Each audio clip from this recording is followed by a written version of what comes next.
Guess we got to go to work, though. Good afternoon. It's just about 6 minutes after 5 at KFBK in Sacramento. It is Tuesday afternoon, October 17th. I'm Dave Williams here filling in for Beth Duncan once again today. Beth will be back tomorrow. And in for John Butler, who is also away on business. Greg Fishman. Hello. Greg's got the news for you coming up in just a moment. Right now, 80 degrees, the temperature outside the KFBK studio, and that is our afternoon high. Tom Loftman says look for a change at the end of the week that will include clouds, possibly showers, at least for a portion of Northern California, most likely the northwest coast. Tom will have an update coming up. Also coming up, Tim Roy with sports. And right now, another look at traffic. Let's go to the sky and use Flight 2 with KFBK's Joe Miano. And heading out to check on a reported accident over at Hazel and Oak. Still working an accident northbound on Sunrise, 1 block north of Madison Avenue there at Alta Vista on the northeast corner. Some improvement, though, exiting Madison and Greenback off the 80 freeway, whereas we remain heavy northbound off of 50, headed on to Sunrise, and very heavy now at the Hazel off-ramp. Now over to News Flight 1 in Commander Bill. And Dave, you might want to pass this to the news bit. We've been trying to get him here the last minute or so. We're getting reports from the ground-based observers of an earthquake here in the Sacramento area. Really? Yeah, and apparently some pretty good-sized tremblers out in the Carmichael area. I'm feeling it. Okay, well, that's feeling it now? Yeah, it that's was. what you're getting. Yeah, We're getting an earthquake. I thought I was feeling sick or something.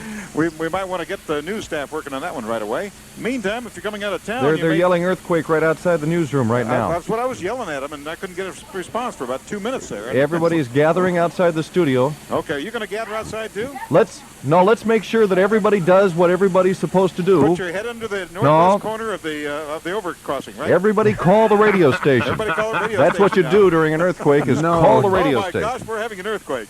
Well, anyway, the number is. It's a kind we can talk about, and that's good news. The bad news is we got a heck of a backlog of traffic coming out of the downtown arena right now, eastbound on Business 80. Incidentally, that first alert came from John Mayfield of Stratcom. We thank him very much.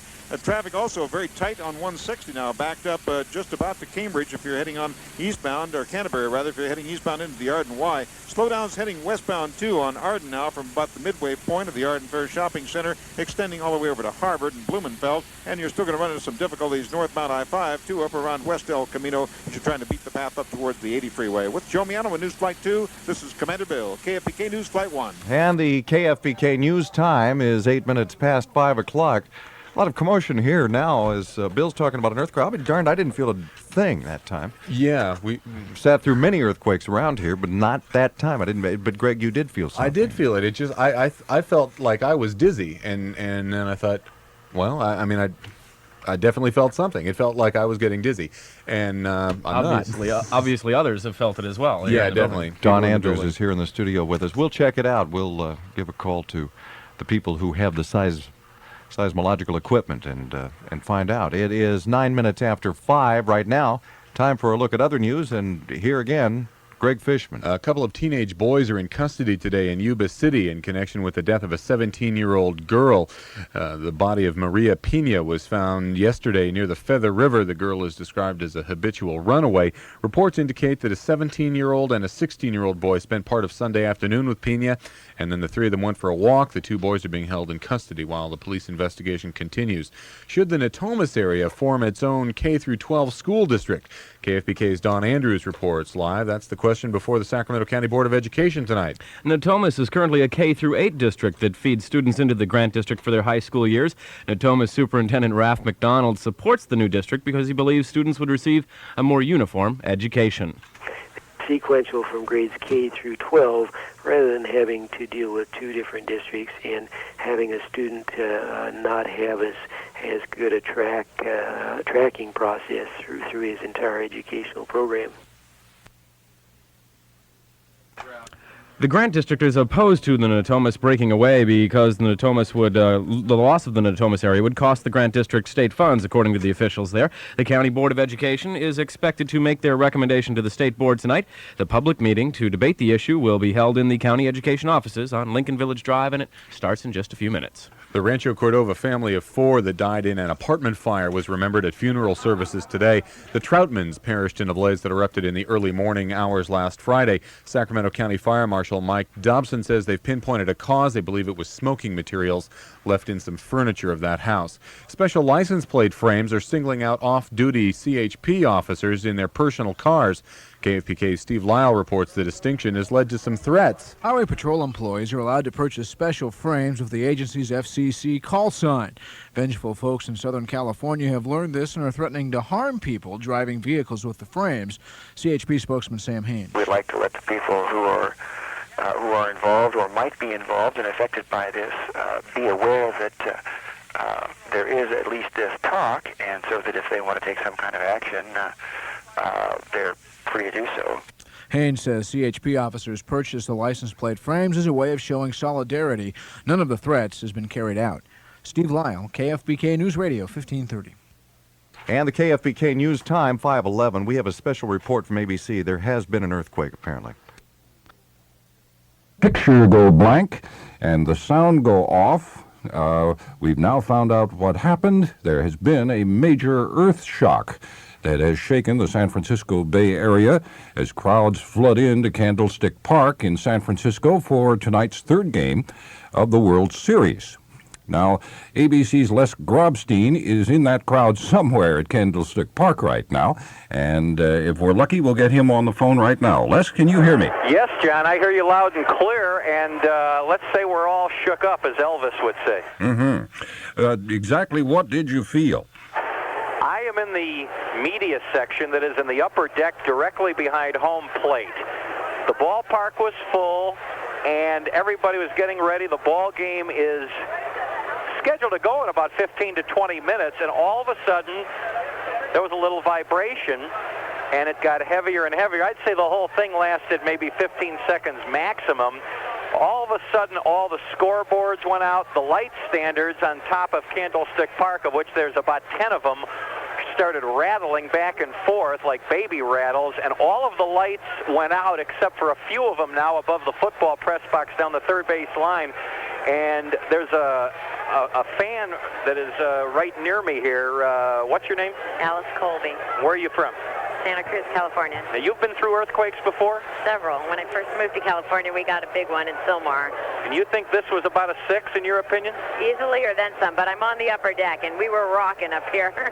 A lot of fans, of course, just started yelling and cheering. Nobody seemed to panic, John, but they made an announcement 30 seconds after it stopped that in case of an emergency, fans in the upper deck were to proceed to the nearest exit. Those in the lower deck were to head out onto the field. And as we speak, I am feeling an aftershock right now, but it died down after about 2 or 3 seconds.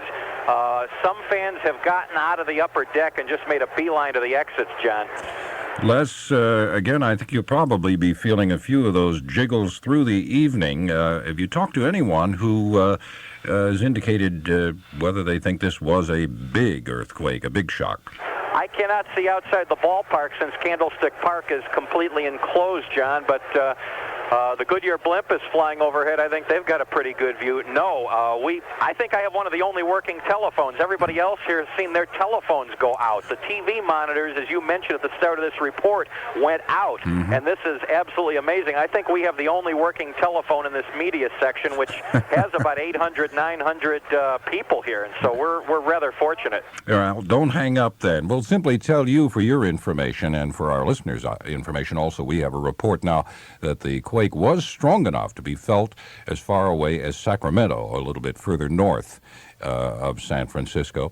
And we'd like to thank Les Grobstein. Keep a firm hold on things there at Candlestick Park tonight. The World Series still on, but there's been a preliminary event here which could delay things a little bit. There's been an apparently very strong earth tremor that has shaken the San Francisco Bay Area. We have no reports of any damage per se or any injuries at this point, but we'll keep you posted.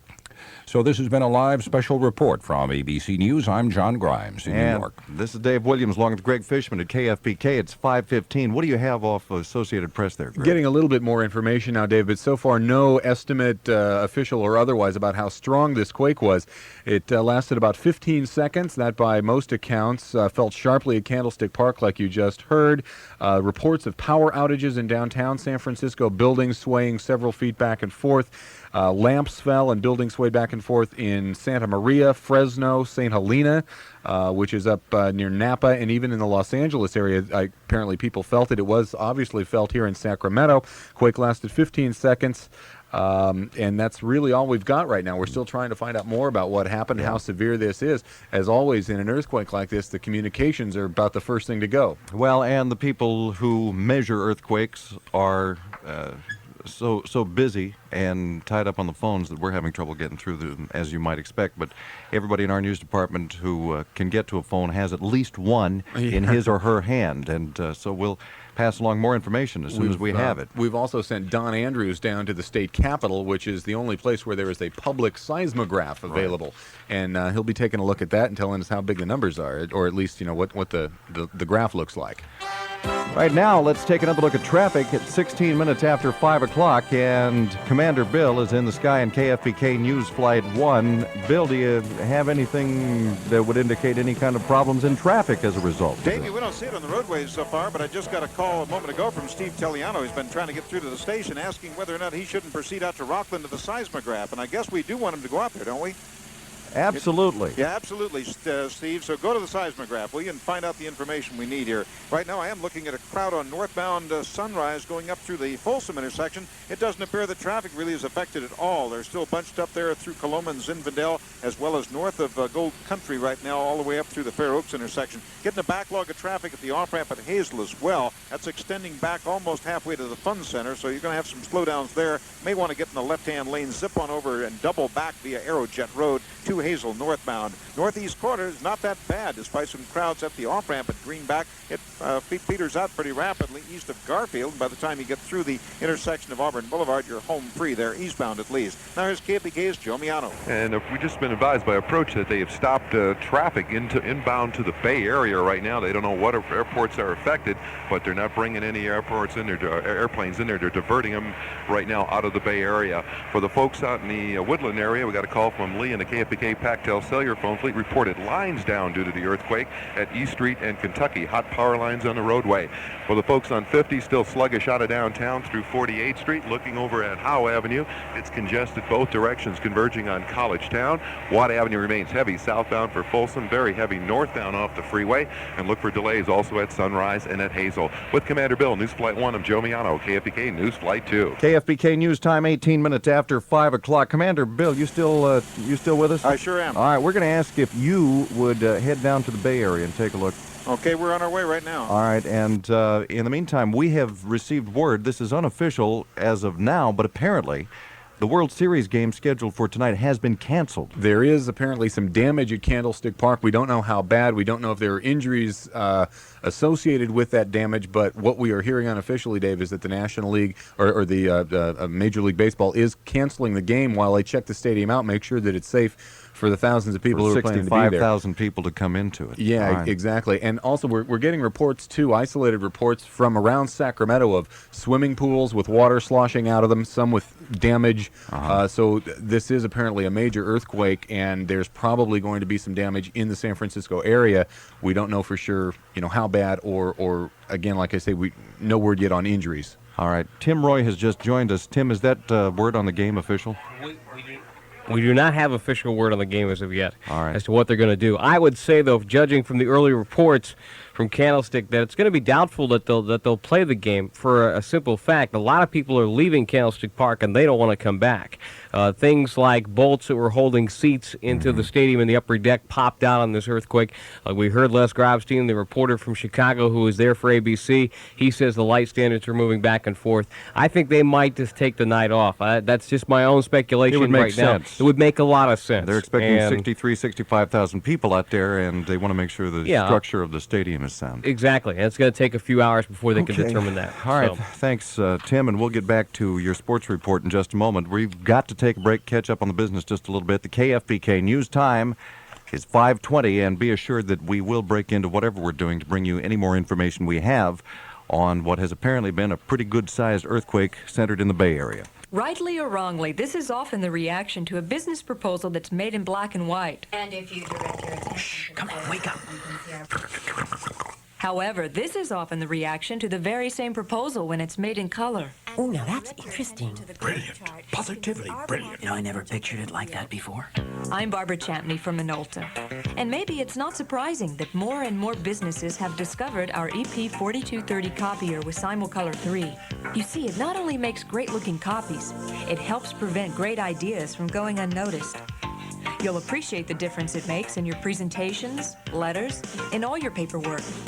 In fact, the difference is so pronounced, it's even apparent on radio. In conclusion, I'd just like to say that was the brightest presentation we've seen in a long time. To see the complete line of Minolta office products, call Inland Business Machines at 928-0770. That's 928-0770.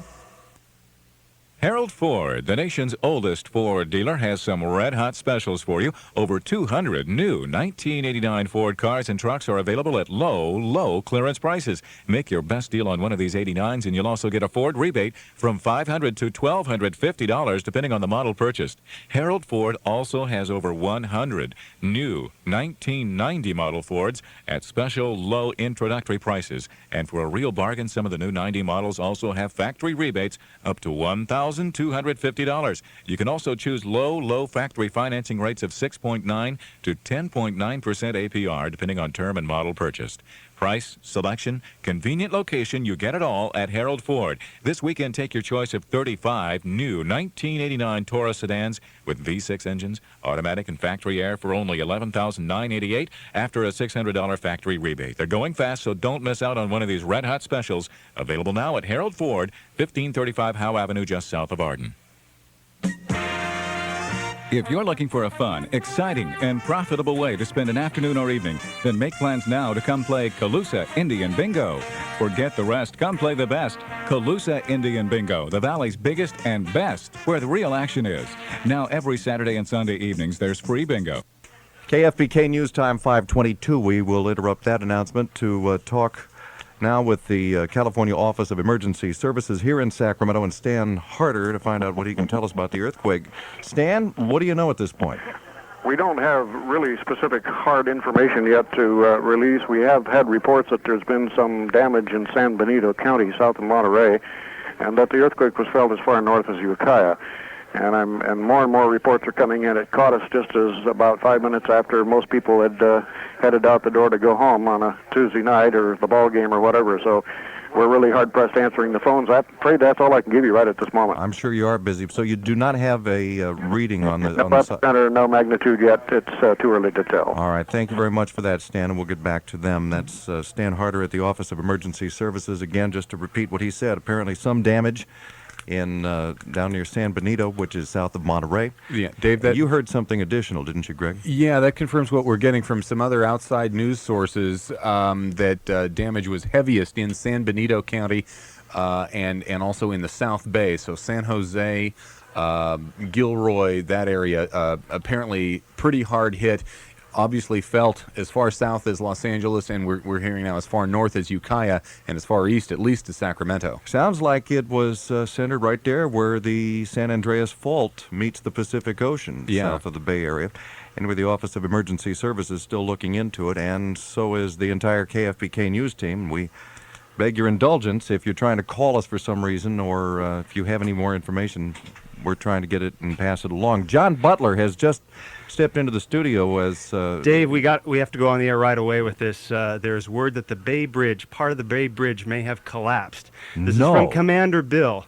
Now, we're going to try to confirm this. We don't know yet. I got to get back out there. All right. But that's the word we're getting. Let's switch to Bill and find out what he's heard, because I know he's not in a position to see it yet. Bill? No, we're not. We just talked to approach control just moments ago. That has come back from air carriers in the area down there. That has been reported through FAA air traffic control facilities is coming back, and they just mentioned it to us that the lower portion of the Bay Area Bridge, the Bay Bridge, has collapsed. No information beyond that as to how extensive that damage is. We're just heading on our way down there right now, and we're just over the southwest portion of Sacramento. It'll be another 25 minutes or so before we're on the scene.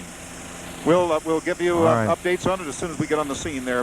In the meantime, Davey, anything that comes through from other sources, we'll relay to the station. You might pass to them. For some reason, we're not receiving the station now on the transmission. You might want to get the engineering people working on that. Maybe I'm something sorry, got loose there. I was getting some other information. Bill, would you say that again, please?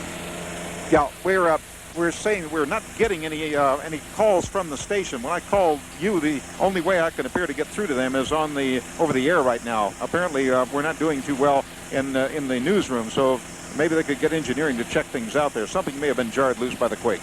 We'll check it out, Bill. I think it might be just a function that everybody's so busy they couldn't answer your call. Okay, all right. I think so too. All right, thank you, Bill. My God. If that is true, that we're getting unconfirmed reports now that portions of the Bay Bridge has collapsed, this was a real calamity. Not to mention the time of day. Yeah. All right, I don't. With a lot of people on that bridge. I am absolutely dumbstruck. We do have somebody else on the line who may have a little more information for us from the Livermore area. This is KFBK reporter Doug Gable's sister, Nancy. Hello, Nancy. Hello. Hi. What do you have any information that we don't? Probably not. I just feel shaky and nervous. Did you? It must have been a pretty good shake for you in Livermore, I guess.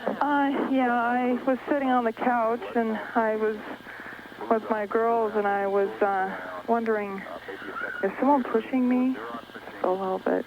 I grabbed the girls and got underneath the doorway, and things started falling down on us. So something from up on the shelf tried falling down on us, but gosh,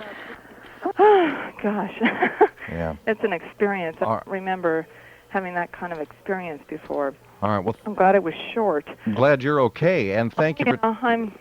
I'm okay. All right, well, thank you for talking with us, Nancy. Okay. Nancy Gable in Livermore, and we apparently have had confirmation from at least another source, and that's ABC News, that in fact a portion of the San Francisco-Oakland Bay Bridge has collapsed.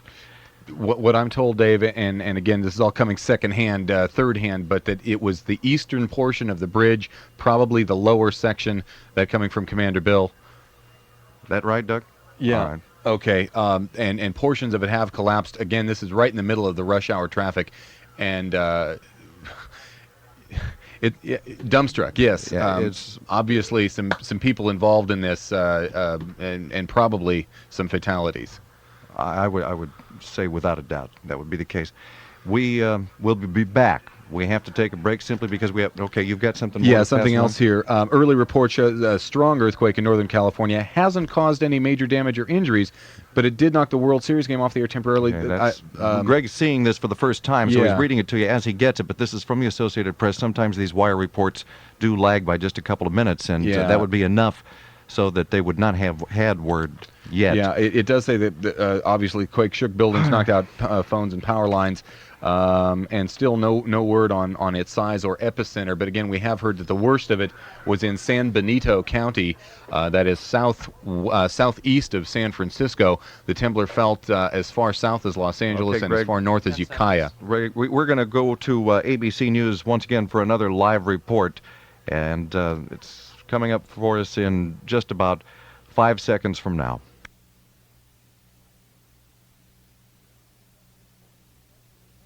This is a special report from ABC News. There has been a strong earthquake in the San Francisco area. It lasted for about 15 seconds. It registered at 6.9 on the Richter scale. The east portion of the Bay Bridge separating San Francisco and Oakland is said to have collapsed. ABC's Greg Jarrett was inside the studios of KGO Radio. They were giant rolling sensations. I was standing right by the on-air booth as the two anchors are on the air. The first jolt hit my feet. I could feel my feet move first. I said, this is an earthquake. And then, boom, it hit again. Dust started falling from the ceiling, and objects from the ceiling started falling on the floor. Desks were cleared, and then a third jolt hit. This one continued a rolling motion, and as I looked out the window, people were streaming into the street. And there are unconfirmed reports that there were injuries at Candlestick Park, where fans were arriving for Game 3 of the World Series. This has been a special report from ABC News. I'm Dave Barrett in New York. And I'm Dave Williams at KFBK along with Greg Fishman. We are hearing again from Commander Bill, who is on his way to the Bay Area in News Flight 1, and Commander Bill is reporting now some cracks in roadways down in the Stockton area. Is that right, Bill? Yeah, the latest information we have from ground sources is that they're developing cracks in the crosstown freeway in the Stockton area. So if you're in that vicinity, of course, that's very much in our commute pattern. Want to be especially alert. We don't have any idea how extensive those cracks are yet, just that cracks have developed in the crosstown freeway in Stockton. Also talking to a bunch of other pilots in the area who are not yet aware that they're diverting traffic from the Bay Area airports. They're to be on the safe side or just pushing everybody outside the Bay Area, and they're going to continue that. The airliners that were supposed to go in there are not going in there. I don't know what's happening to the ones on the ground yet. We haven't got any information on that as yet, but we're about halfway down there and hope to be down there in about another 15 minutes to have some reports on what we can see from 8,500 feet. Can't go below that because they're restricting traffic at that point in the air at altitudes below 8,000 feet. All right, thank you, Bill. Where are you now? Right now, I'm just passing close to Davis and heading southwestbound. Okay, there's Commander Bill on his way to the Bay Area. Just to repeat, in case you've just joined us, there was a strong earthquake that was apparently, and we say apparently because we do not have confirmation from any official source at this point, apparently centered south of the Bay Area. Heaviest hit the San Benito County area south of Monterey. Was that south of Monterey? Yes, Yeah. Southwest of San Francisco. And the report from ABC southeast. just a couple of minutes ago would be that the quake is believed to have measured about 6.9 on the Richter scale. That would be a major earthquake, and it has been confirmed that a portion of the Bay Bridge has collapsed. An eastern portion of the Bay Bridge has collapsed on the lower deck, and that is all the information we have at this time. Let's see if we can get Joe Miano, who's in News Flight 2, and have him do a couple of things for us. Joe, if you would, first of all, reassure everybody that there's no problem around here that you've seen. Nope. And secondly, go ahead and give us an update of traffic. The only problem we've heard so far came from a phone fleet caller, Lee, in the Woodland area over at Kentucky and E Street, reported power lines down in the roadway from the quake. Locally here, everything appears to be all right, other than a lot of folks on the freeway trying to head home. We're jammed up out of downtown, eastbound Business 80 from about 10th Street, trying to transition to 50 through 48. We went into the rush hour heavy on eastbound Business 80. No improvement from Capitol, headed all the way out to about El Camino. 160 backed up to the Radisson. Problem northbound 5, a stalled big rig over Richards Boulevard blocking the right lane has got traffic snarled back to Q Street. And if you're on top on the 80 freeway eastbound, overall it looks pretty good right now. That's your best bet to the northeast side. Joe Miano, KFBK News Flight 2. All right, thank you, Joe. Greg Fishman has just been hustled out of our studio and is headed to San Francisco right now. Of course, it'll take him a couple of hours to get there at least, and because of conditions and traffic problems in the East Bay, it may take him a long time before he can get there, but give us first-hand ground reports. As we mentioned, Commander Bill is en route in KFBK News Flight 1. Back in the editor's area at KFBK Newsroom is Doug Gable. He is our editor this afternoon. Doug, what's the latest you have back there? Well, as we speak, Dave, one of the television stations is showing helicopter footage of the exact section of the Bay Bridge which collapsed. It appears to be a small portion of the top end of the bridge on the east side of the bridge.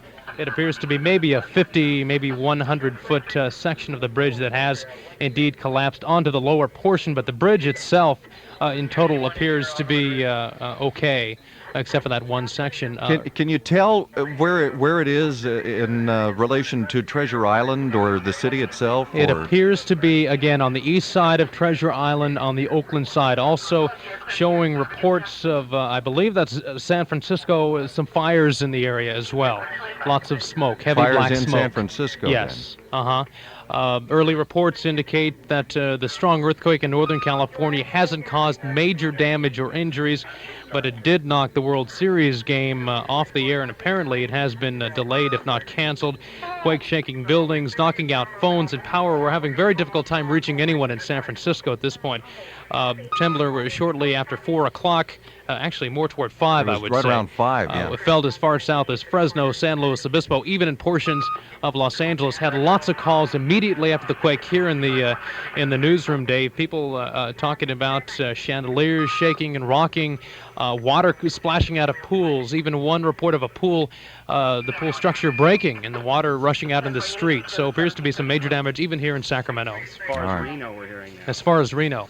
As far as Reno? Yes. All right. All right, thank you for that, Doug. If you have anything else, just wave at us. Doug Gable, probably the busiest guy in town right now, back there in the editor's area, the KFBK newsroom. The KFBK News time, now 5:35. It is about, I don't know exactly if we've hit upon an exact time of this quake or not. Tim Roy has joined me here. Just past 5 o'clock is what Yeah. all the wire copy is saying, but no exact time. And it's right now. You know, it's almost like a waiting time. You're waiting to see what happens as far as any kind of an aftershock, and also waiting just to find out just what the damage is going to be. You know, I had a chance to look at that little bit of the footage of the Bay Bridge, and what it is, they lay out the bridges when they build them. There are sections of bridge, and one section of bridge from the top side collapsed to the lower side. It wasn't like the bridge dropped into the bay. It was just one section just dropping down. So, so perhaps not a major portion of the bridge lost, but most certainly I would expect injuries there, yes. if not fatalities. Let's go to the phone now, and KFBK reporter Steve Telliano. I honestly don't know where Steve is or what he's got to tell us. Let's find out. Hi, Steve. Hi, Dave. I'm up at Sierra College in Rockland where they have a seismograph here in the science building. And with me... Hold it, Steve. Excuse me. Steve, let me interrupt you just for a second. Here's Commander Bill. We're going to break in now. Bill, what have you got for us? See some fires out there, Davey. I can see a good-sized fire. Smoke coming up to about the 3,500-foot level. At the distance I'm away right now, it looks like it is about a little bit south of Richmond right at the moment, maybe down pretty close between Berkeley and the approaches to the Bay Bridge. But that smoke is rising up to about 3,500 feet. Southwestbound flow of wind in there is blowing the smoke up. There's another fire, it looks like right now, in the Marin County area. On the other side of the bay, it looks like it may be very, very close to the area just around Marin City. We're going to have to get a little closer, but definitely smoke and a flyer is indicated down there in the Bay Area right now. Back Bill, to you, Dave. Bill, Yeah. from what you can see, would you estimate that position is further south, and I'm going only on what you've told us, but further south than the Shell Oil Refinery?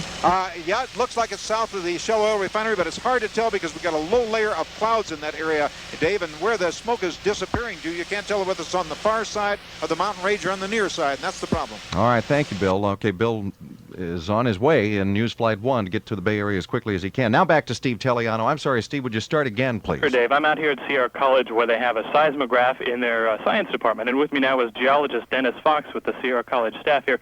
Dennis, you've talked to a geologist in the Bay Area, and he says apparently it was a pretty substantial quake down there. Yes, it was. He was viewing an aerial view from the television, and he said it was quite apparent that a portion of the Bayside Freeway has collapsed. And I don't even believe that the person with the aerial view was actually aware of that. It appears, looking at the seismograph sheet, there are some normal little squiggles that are just normal seismic activity. Looking at the one particular earthquake, which is now getting around the drum, it moves over 4 or 5 of the other rotations of the drum, the other lines that go around. How big, just doing a guess, would you guess that is? Well, we are not corrected here for, our seismograph is not corrected for distance, but we can compare it to past earthquakes that we have recorded. We recorded the Whittier earthquake a few years ago, and it is probably just a rough estimate, easily over 6. Okay, and what kind of damage are we talking about from an earthquake over 6? Earthquake of magnitude 6 is capable of causing moderate damage. It's considered a moderate earthquake. Nothing, not the big quake that we have been waiting for along the San Andreas, but still, nonetheless, one that can cause a significant amount of damage. And we're getting reports that this is centered mostly in the South Bay and the San Benito counties area. Is there a particular fault down there that this would be caused from? Well, there are a series of faults, and it's a family of faults that are centered around the San Andreas fault, and it's probably still too early to know just yet which fault is responsible, but it's undoubtedly probably related to the San Andreas fault system. And what about the possibility of aftershocks? Finally, that's what most people are going to be worried about now. Definitely. We have already recorded quite a few aftershocks here on our seismograph, but typically aftershocks are generally a magnitude 1 or 2 lower than the main shock. Okay, that's Dennis Fox with the Sierra College Geology Department, where they do have a seismograph, and it has picked up. Yes. Before Dennis gets away, I've got one other question. We were talking about aftershocks. Mm-hmm. Is it always the case that the main shock hits first? In other words, could this have been a foreshock of a larger one? Oh, no, not at all. Every earthquake is always preceded by a set of foreshocks, and foreshocks, typically like aftershocks, are a magnitude lower than the main shock. And the problem is always to learn to identify the foreshocks before the main shock. And hopefully someday when earthquake prediction becomes a reality, we will recognize a foreshock before a main. Dennis, I don't want to be an alarmist, and I'm certainly not trying to shake people up, but I think it's probably a question that goes through a lot of people's minds. You say that now there are aftershocks. Is it possible that that big one was merely a foreshock? No, I don't want to give that impression. The science of seismology can pin down when a foreshock, what series of shocks are related to what foreshock, or excuse me, what main shock. So, no, that is not the case at all. Okay, good. Thank you very much. I think that probably has put that worry to rest at least. Steve, do you have anything else? Yeah, by the way, there's a big crowd of students around the seismograph. They're all looking now. The seismograph is turning, and where the major quake is getting around to the underside, so it's going to be coming back around. A lot of people are watching that. A lot of people, too, clustering to some of the media outlets, trying to find out the latest information and what's going on. And everybody hungry to know how bad the damage is and what has been done. But apparently there are still aftershocks being recorded as I look across the room at the seismograph. The needle's still moving. Okay, thank you very much. Steve Telliano out of Sierra College at the seismographic station there. Once again, repeating, if you have just joined us, there was a major earthquake apparently centered south of, excuse me, we are getting a notification here of an emergency broadcast system alert. Let us join that network and see if this is just a badly timed test or if it's an actual alert.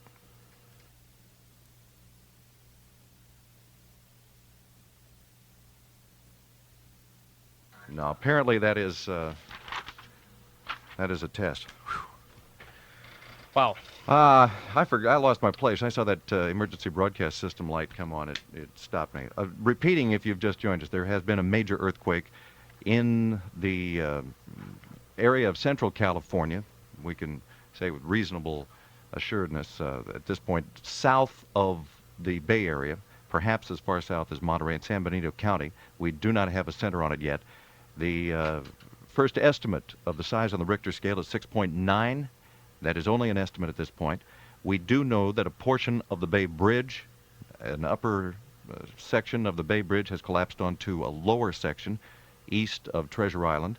And we also have an unconfirmed report now that a portion of the Nimitz Freeway in the Bay Area, I don't know if that was an overpass or what, but a portion of the Nimitz Freeway has also collapsed, and we'll probably be getting reports of that type of damage for some time yet.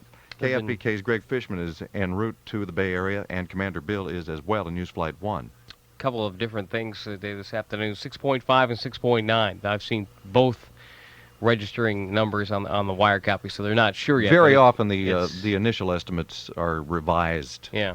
in one direction or another. Let's see if we can check in with Commander Bill. He is still on his way to the Bay Area in News Flight 1, see what kind of progress he's making. He did report to us earlier smoke from fires in the area, and that also goes along with the reports that we've had from other sources. Bill, where are you, and what can you see? Yeah, Dave, it still looks like that fire is coming up around the Berkeley area. We're still on this side of the hill.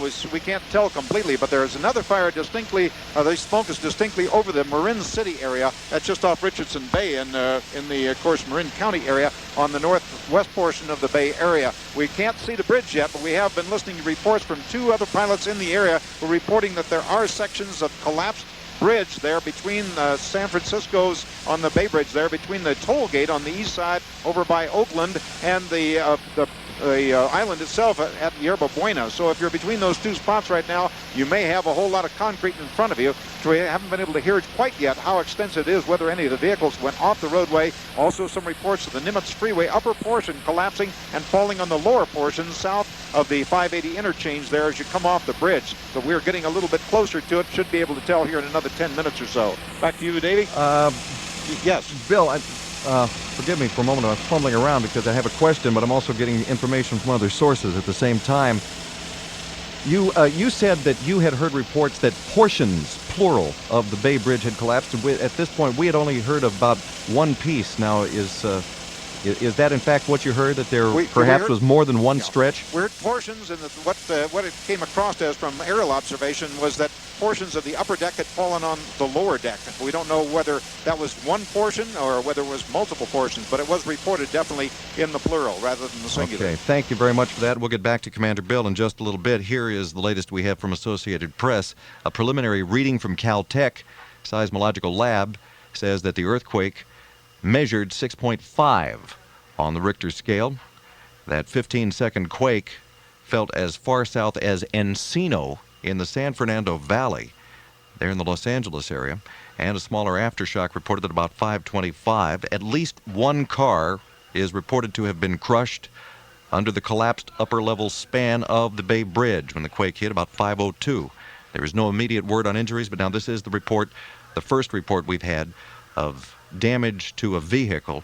One car at least crushed under the collapsed upper-level span of the Bay Bridge.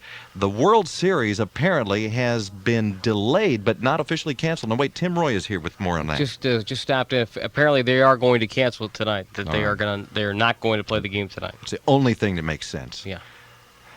The quake is also reported to have knocked out power and telephone service to some areas of San Francisco. You heard Commander Bill report on fires in the area.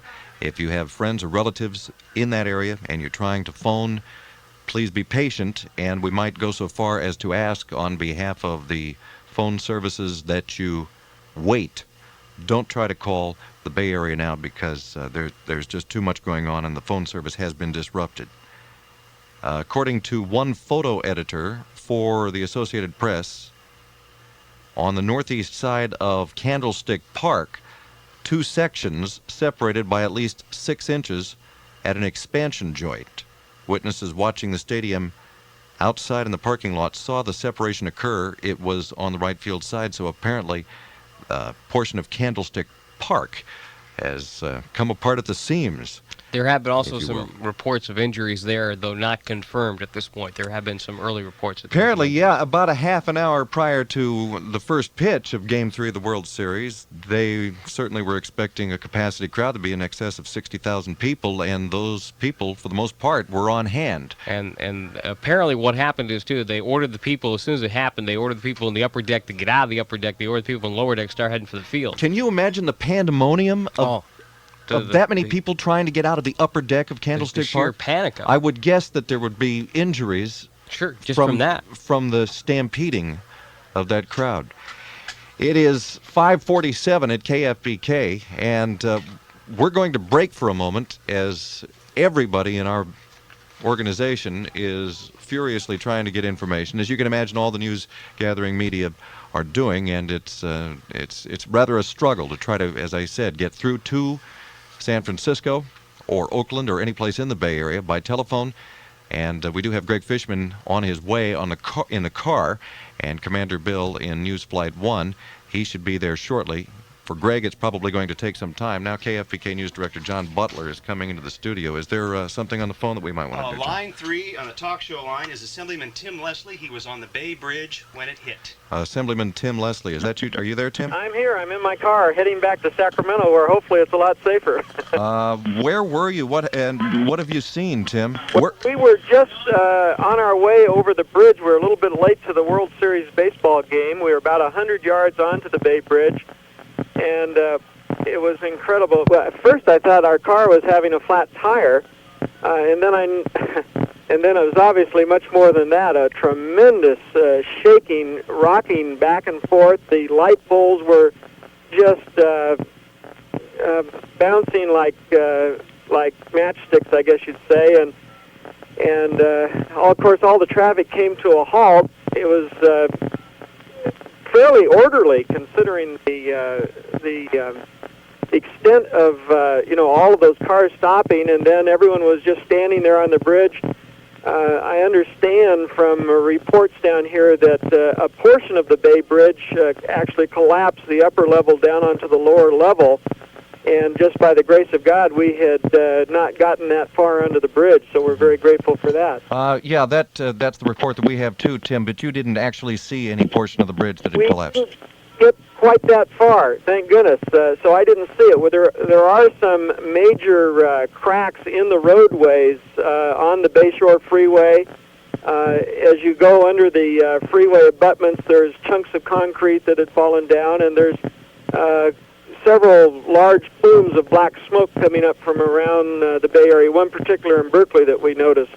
So there's apparently some fires or some, here and there around the area. All right, Tim, let me see if I've got this correct now. You were just entering the bridge on your way to San Francisco, going out to the ball game, so you were westbound on the bridge, at least the bridge approach. How did you get off of there and turn around? Well, slowly but surely, the cars behind us were, they stopped, everyone stopped, and so we turned around and went the other way, and they were able to find a place down at the flat where we could get over into the other lanes near the toll plaza and get back on the other lane and get out of there. All right, and where are you now? I guess I'm in Pinole. Okay. And have you experienced any traffic delays since you've gotten off the initial crush of the bridge? Well, if you were going towards San Francisco on the Bay Freeway, it's completely bumper to bumper and to a complete stop. But if you were leaving San Francisco, it's clear sailing. Okay, and you did report that you have seen smoke. In which directions? Well, in Berkeley, there was one large plume of smoke, and then there were several others around the bay, too, that you could see coming up. I couldn't identify exactly where. All right, well... And also, as you got off the bridge, there was about a 6-inch drop, I think, in the road. Just your car had to go over a little ledge there that there was separation of the bridge from the main roadway. So there was extensive road damage, it seems to me. I don't want to overstate it, but there were some buckling of the roadways, and there were some cracks in the asphalt that were fairly significant. Okay, Tim, thank you very much for talking with us, and congratulations for getting off the bridge. I cannot imagine a more terrible place to be in an earthquake than on the Bay Bridge. It just, I could not believe that I was in San Francisco on the bridge when the earthquake hit. It was just absolutely incredible. Yeah. It was scary and exciting all at the same. It was a really amazing thing. All right, Tim, thank you again for talking with us this afternoon. Sacramento Area Assemblyman Tim Leslie. I just thought of one place worse. What's that? That would be in the BART tube in the bay. Oh.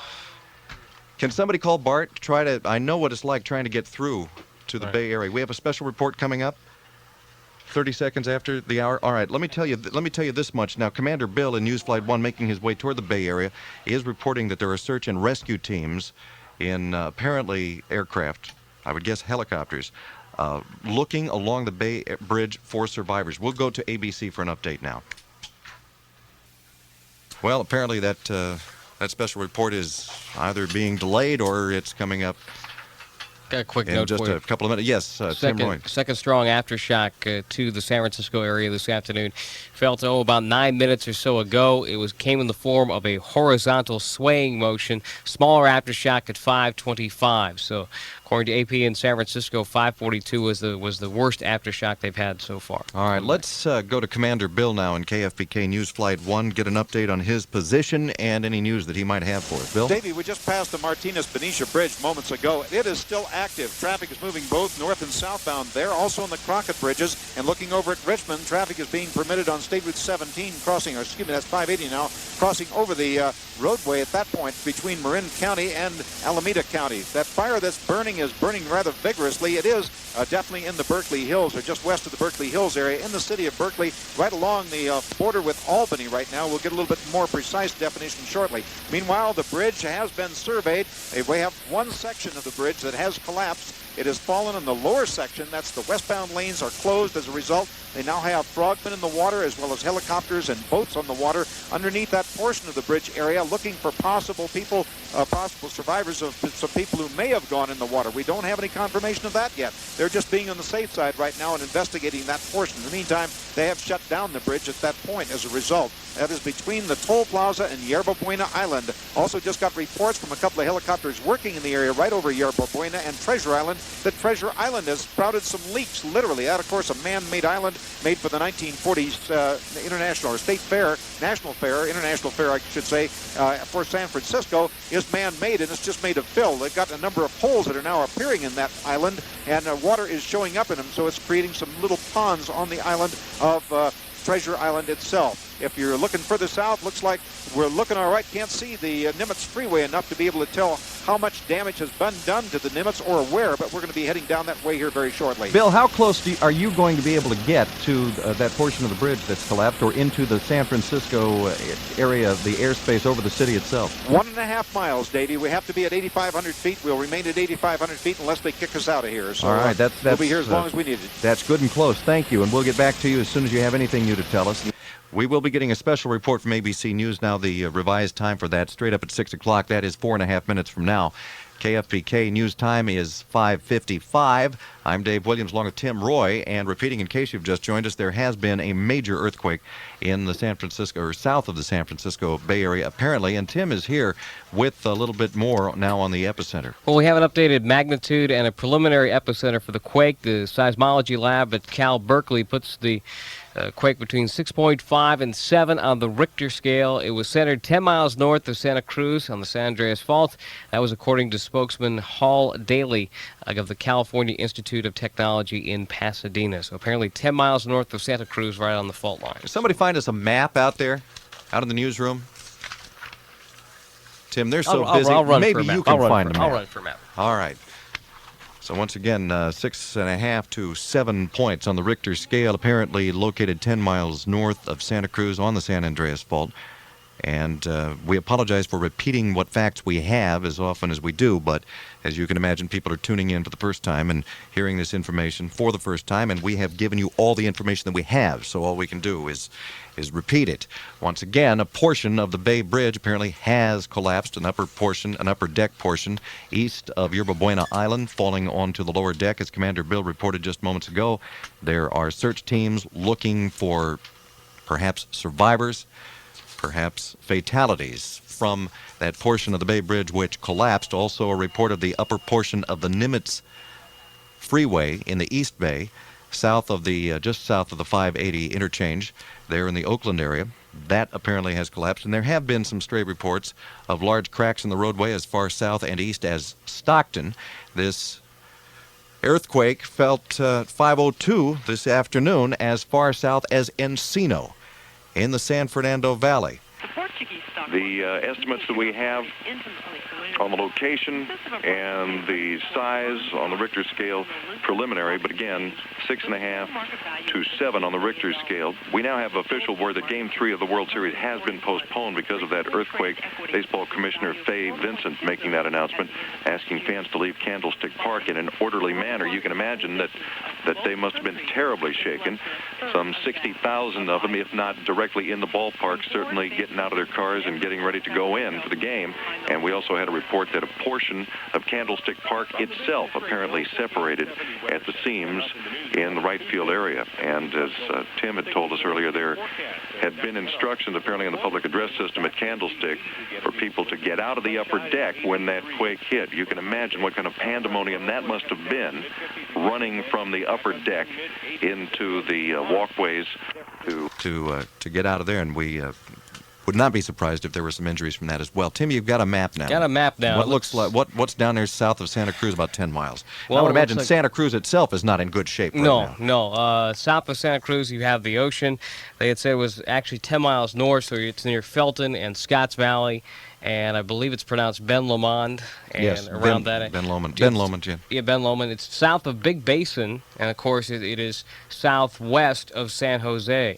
And then, of course, Palo Alto in a direct line straight north, and then right into the Bay Area. That's right on the San Andreas Fault, right where it joins or comes into the Pacific Ocean. So I'm sure Monterey, Salinas, all the towns down there, I'm sure got hit pretty hard. Yeah. We also have this little sidebar to the crowd at Candlestick Park. Again, we don't know if there have been any injuries reported there, but apparently as an estimated crowd of more than 50,000 were already in the stadium and were asked to leave the upper deck and for fans on the lower deck to come out onto the field for safety's sake as the quake passed that crowd of 50,000 or better apparently erupted into cheers. Hopefully there were no fatalities or serious injuries there. We are about 20 seconds away from a special live report on ABC on this earthquake in the Bay Area. Stay tuned. KFBK will remain on the air with earthquake news and information updates as long as we have them available, with Greg Fishman on his way to the Bay Area and Commander Bill overhead in News Flight 1. This is KFBK Sacramento. Now, all stations stand by. Dave Barrett anchors a special report on the California earthquake and the cancellation of tonight's World Series game. 20 seconds from Mark. Stations stand by. A late special report from ABC News, the latest on the California earthquake. Well, you're hearing a portion of the program that is not normally heard by the audience. That special report coming up now in just about 5 seconds, and then we will return to ABC's regularly scheduled newscast. This is a special report from ABC News. A major earthquake in San Francisco. It registered at 6.5 on the Richter scale. It came at just after 5 p.m. as a number of fans were on their way towards Candlestick Park for Game 3 of the World Series. It was to be played tonight, should have been going on now, but the baseball commissioner later made an announcement. Fay Vincent was down on the field. There is no power in the stadium. We would like you to leave in an orderly way. I don't believe there's any great danger, but we have no idea when the power is going to be on, and we have to get people out of here before it gets dark. So if you'll leave in an orderly way while there's still light, I think everybody can leave in a graceful fashion. Please leave. The game has been postponed. There'll be no baseball tonight. That's Baseball Commissioner Fay Vincent. Now, one of the fans, Greg Friedman, was at the stadium preparing to watch the game, and it was quite a situation for him to go through. First, we thought it was the fans starting to stomp their feet, and then it got progressively worse. And then we all basically looked at each other and realized that this was something very serious.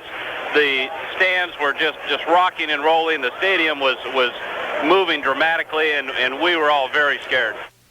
We now have George Engel, north of San Francisco. ABC's George Engel with us live. George, what can you see from where you are? Not very much damage up here. I'm about 60 miles north of the epicenter of the quake, 60 to 70 miles north of it. It was a gentle rocking motion. It seemed like it lasted 3 minutes. It's probably the strongest thing I've ever felt. And you got a little vertigo there toward the end of it. You got the idea that you were going to fall down. Things were just gently undulating. I was trying to get the key into my car door to unlock it, and it kept moving away from me. It was kind of exciting. Okay, George, thank you very much. It lasted about 15 seconds, the first initial tremor. We understand San Francisco Airport is closed. From seeing some of the early video that has come in, there are a number of fires, some near the downtown area. You can see sections of roadway buckled on the Bay Bridge, which connects San Francisco and Oakland. Other major highways had significant damage as well. So at this point, to recap, there has been an earthquake in the San Francisco area shortly after 5 p.m. Pacific time. It was bad enough to force the cancellation of Game 3 of the World Series between the Giants and the Oakland A's. There is substantial damage, fires. Some of the roads are badly buckled. We don't have any report on casualties as of this point. This has been a live special report from ABC News. I'm Dave Barrett in New York. And I'm Dave Williams at KFBK News, 3 minutes past 6 o'clock now. Here is the latest that we have in our newsroom. A major earthquake centering along the San Andreas Fault, rocking the central portion of the state, with the quake being felt as far away as the Los Angeles area.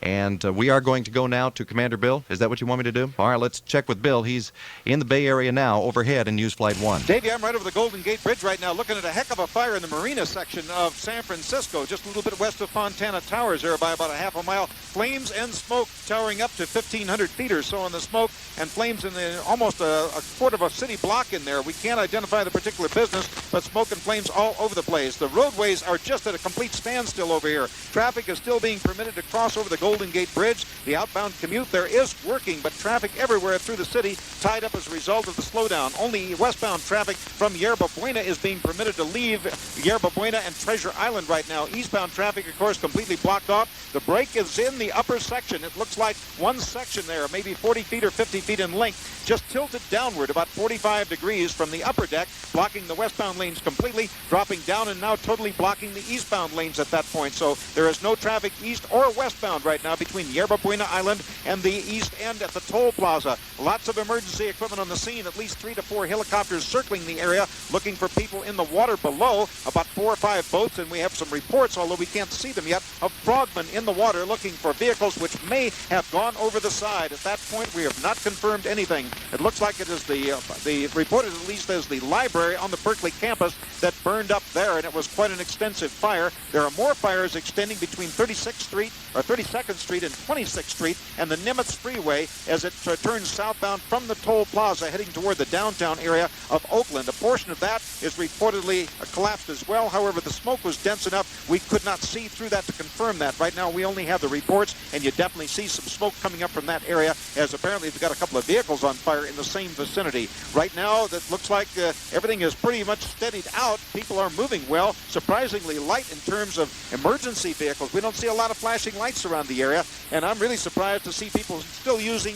the bridges. The Richmond Bridge is open. The bridge across from Yerba Buena westbound on the west span, that's the suspension span of the Bay Bridge, is open in that direction only, and I believe from what I can see here, it looks like the eastbound approaches as far as Yerba Buena Island livers, or people living on the island of Treasure Island, they are being permitted through right at the moment, but no traffic to the east of that. Over San Francisco, Commander Bill, KFBK News. Yes, sir. I'm sorry.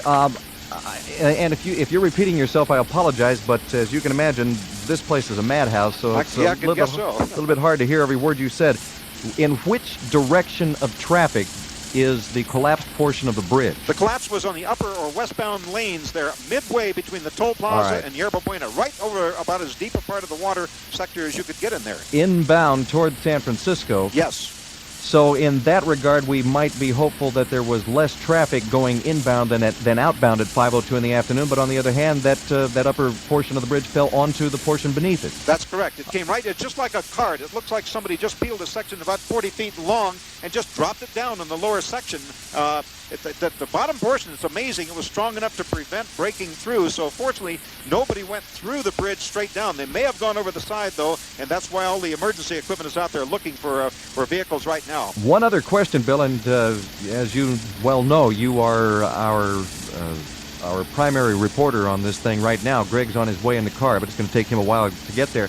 Have you heard any reports, or can you find any reports on if there has been any damage to the BART tube under the bay? We've asked that question. The only thing we've gotten in response so far is that all BART trains have been held at the stations on either side of the bay, but we've asked the question twice and nobody's been able to answer as to whether or not there was a train in the tube at the time of the earthquake. In the city of San Francisco itself, we have had unconfirmed reports of collapsed buildings. Do you see any smoke from San Francisco? We see a lot of smoke right now in the marina area right now. About roughly an eighth of a mile south of the marina, there is about an eighth of a city block that's totally on fire in there, and the smoke is coming up to about 1,500 feet. Lots of visible flames, and it looks like we've got some fire equipment on the scene there. Again, that's right due south of the main yacht harbor there as you proceed up, just about an eighth of a mile up. In fact, we'll get a street for you on the next report. Okay, and one other question, and that is exactly where are you right now? I am right over the suspension span of the Bay Bridge between Yerba Buena Island and the west terminal of the bridge. I'm looking at a lot of buses down there. Fortunately, it looks like a lot of buses got through. You cannot believe the amount of traffic down here, Davey. Everywhere you can see where there's an open section of roadway, there appears to be a car. It's just a blanket of automobiles everywhere in the San Francisco area now. Okay. Bill, thank you, and we'll get back to you in just a couple of minutes. There's Commander Bill in KFBK News Flight 1 over the scene in the Bay Area. Wow. Yeah. Yeah, exactly. That's all I can think to say. You know, it's wow. Funny. I've seen damage from a tornado living back east. Lived through a small hurricane at one time living in Connecticut, and this is just as bad or worse. Probably worse. Yeah, that's Tim Roy, and I'm Dave Williams, and we will stay with this, of course, as long as we have information to pass along. This from the Associated Press and the Caltech Seismology Laboratory.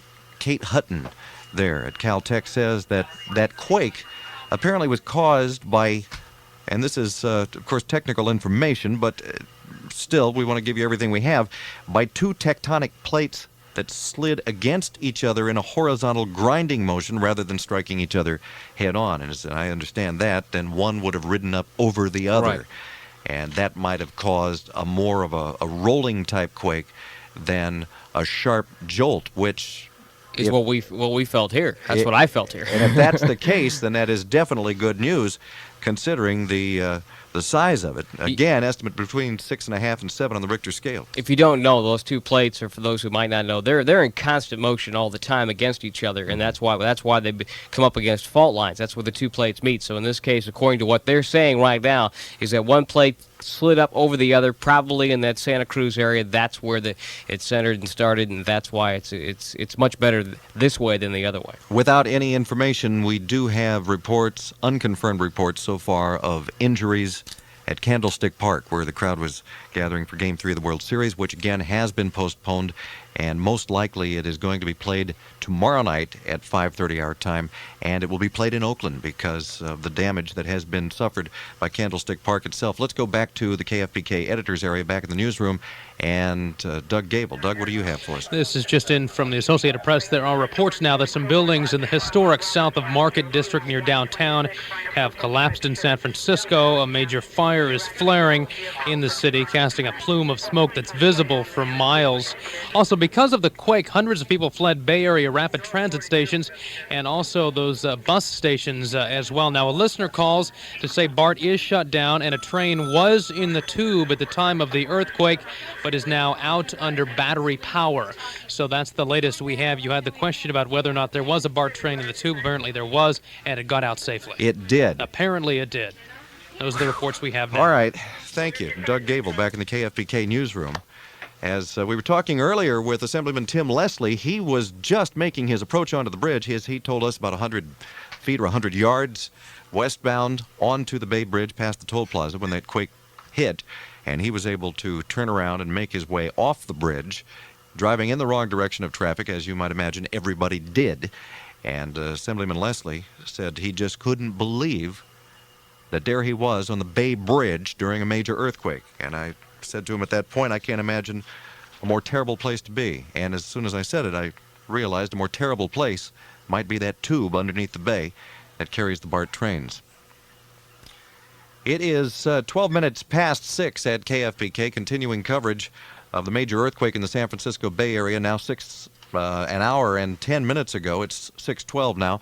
And we're going to go back to Commander Bill in KFBK News Flight 1. He is over San Francisco Bay. And got a good picture on that fire now. It's at Beach and Divisadero on the northeast corner of that. And the one building or two buildings that appear to be engulfed are totally engulfed right now. Those flames are sticking up 50 to 100 feet in the air. And now a thick column of black smoke is coming up over the entire area. For those people who are not really familiar with San Francisco, that's just a block and a half to the east of the Palace of Fine Arts and due south of the marina there. Helicopters all over the place down in the area there. Look like they're trying to lend some assistance.